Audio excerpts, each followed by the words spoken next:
Hey Twinkl parents, looking for some simple fruit snacks? Well, look no further.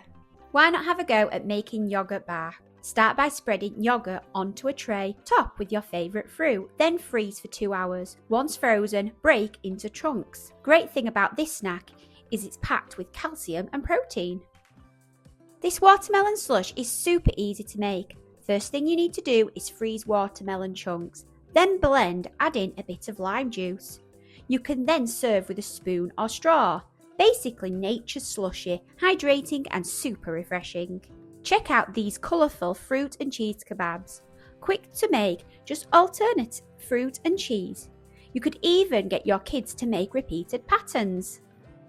Finally, smoothie lollies. Just blend your favourite fruit and freeze. You will need a lolly mould for this, however you could use an empty yoghurt pot. Check out this great hack in the description below. If you've enjoyed this video, don't forget to like and subscribe for more great content, and I'll see you next time.